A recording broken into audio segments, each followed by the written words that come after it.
Hello बच्चों, चलिए प्रश्न देखते हैं। ऊर्जा की पिरामिड के लिए निम्नलिखित में से 3 कथन सही हैं और एक गलत है। बताइए कौन सा एक कथन गलत है। यह आकार में सीधा खड़ा ऊर्ध्वाधर होता है, इसका आधार चौड़ा होता है, इससे विभिन्न पोषण स्तरीय प्राणियों के ऊर्जांश का पता चलता है, यह आकार में प्रतिलोमित होता है।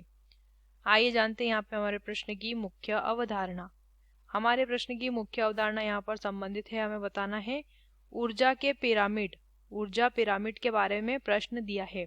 ऊर्जा का जो पिरामिड होता है वह कैसे बनता है। जो खाद्य श्रृंखला, एक खाद्य श्रृंखला में, या फिर लिखेंगे यहाँ पे, जैसे कि एक खाद्य श्रृंखला बनती है अलग अलग प्रकार के पोषण स्तरों से। तो जो खाद्य श्रृंखला के जो पोषण स्तर होते हैं, उन पोषण स्तरों में जो ऊर्जा का स्थानांतरण होता है, उसके आधार पर, इस ऊर्जा स्थानांतरण के आधार पर हम एक पिरामिड में सभी जीवों को व्यवस्थित करते हैं और इस प्रकार से ऊर्जा का पिरामिड बनता है। कैसे बनता है देखिए, इस तरीके से एक पिरामिड है, मान लीजिए। सबसे पहले तो ऊर्जा का जो पिरामिड है वो सीधा होता है, सीधा बनता है, पहली बात। और जो ऊर्जा जो सबसे ज्यादा निर्मित होती है वो निर्मित की जाती है उत्पादक के द्वारा सबसे ज्यादा ऊर्जा, मान लीजिए ऊर्जा है 100%, तो उस 100% का 10% किस में जाएगा, प्राथमिक उपभोक्ता में। प्राथमिक उपभोक्ता से इसका 1% भाग किस में जाएगा, द्वितीयक उपभोक्ता में। और द्वितीयक उपभोक्ता से 0.1% भाग किस में जाएगा, तृतीयक उपभोक्ता में।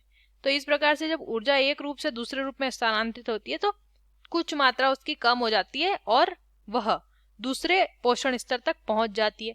अब यहाँ पे आप देखेंगे कि ऊर्जा का जो पिरामिड है वो सीधा है इस प्रकार से, और ऊर्ध्वाधर है यानी कि ऊपर की ओर है। और इसका आधार क्या है, आधार आप देखेंगे, आधार जो है वो कैसा होता है, चौड़ा होता है। तो ये जो पिरामिड है हमेशा सीधा बनता है।